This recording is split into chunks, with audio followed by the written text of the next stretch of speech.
ಈ ಎಲ್ಲ ಇಂಗ್ರೀಡಿಯೆಂಟ್ಸು ಹಾಗಲಕಾಯಿ ಪಲ್ಯ ಮಾಡೋಕ್ಕೆ.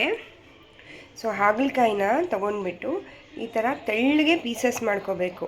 ಹೇಗೆ ಅಂದರೆ ಇಲ್ಲಿ ಅದ್ರ ಮೇಲ್ಗಡೆ ಸ್ಕಿನ್ ಮೇಲಿರೋ ರಫ್ ಮುಳ್ಳಿ ಟೆಕ್ಸ್ಚರ್ ಇರುತ್ತಲ್ವ, ಆ ಟೆಕ್ಸ್ಚರ್ನ ಇಳಿಗೆ ಮಣೆಯಲ್ಲಿ ಹಿಂಗೆ ಸ್ವಲ್ಪ ತಗೊಂಡ್ಬಿಡಬೇಕು, ಸ್ಕ್ರೇಪ್ ಮಾಡ್ಕೊಂಡು ಬಿಡಬೇಕು.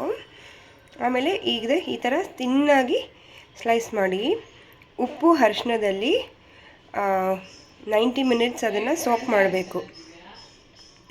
ಇಲ್ಲಿ ಬೀಜಗಳನ್ನ ತಗೊಂಡ್ಬಿಡಬೇಕು.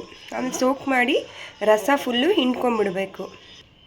ಇದು ರುಬ್ಕೊಳ್ಳೋಕೆ ಬೇಕಾಗಿರೋ ಇಂಗ್ರೀಡಿಯೆಂಟ್ಸು ಒಣ ಕೊಬ್ಬರಿ ಹುರ್ಕೊಂಡಿರೋದು, ಇದೆಲ್ಲ ಹುರ್ಕೊಂಡಿರೋದು ಒಣ ಕೊಬ್ಬರಿ, ಧನಿಯಾ, ವೈಟ್ ಎಳ್ಳು, ಜೀರಿಗೆ, ಬ್ಯಾಡಗಿ ಮೆಣಸಿನ್ಕಾಯಿ, ಬೆಳ್ಳುಳ್ಳಿ ಮತ್ತು ಹುಣಸೆಹಣ್ಣು. ಸೊ ಇದನ್ನು ರುಬ್ಕೊಳ್ಳೋದೀಗ.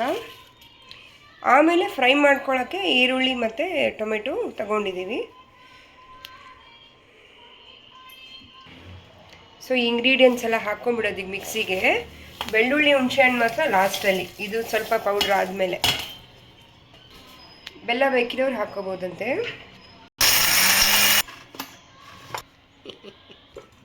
ಈಗ ಇದು ಹಾಕೋದು ಸ್ವಲ್ಪ ರುಬ್ಬಿದಾದ್ಮೇಲೆ,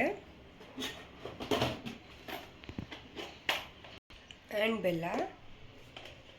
ಇದನ್ನು ಮತ್ತೆ ರುಬ್ಕೊಳ್ಳೋದು. ನೀರು ಹಾಕೋದು ಬೇಡ, ಡ್ರೈ.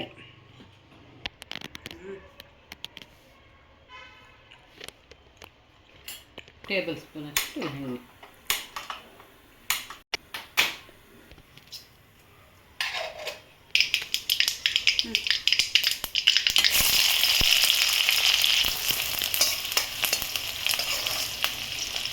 ಅದಂತೇನು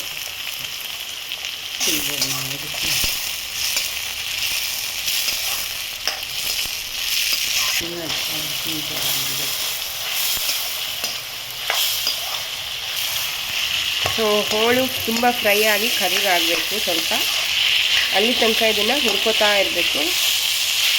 ಒಂದು 3 ಮಿನಿಟ್ಸ್ ಆಗುತ್ತಾ?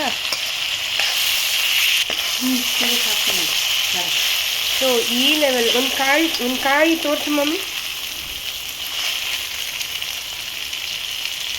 ಓಕೆ. ಸೊ ಈ ಲೆವೆಲಲ್ಲಿ ಈಗ ಮಿಕ್ಸಿ ಸೇರಿಸ್ಬೇಕು.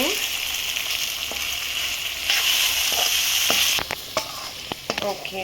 ಸೊ ಇದನ್ನು ಈಗ ಪುಡಿ ಹಸಿ ಹೋಗೋ ತನಕ ಅದು ಎಣ್ಣೆನೆಸ್ ಆಲ್ರೆಡಿ ಎಷ್ಟೊಂದಿದೆ ಅದರಲ್ಲಿ ಫ್ರೈ ಮಾಡ್ಕೊಂಬಿಡೋದು ಅಷ್ಟೇ ಅಲ್ಲ? ಇದು ಮುದ್ದು ಪಪ್ಪು ಅಂತಾರೆ.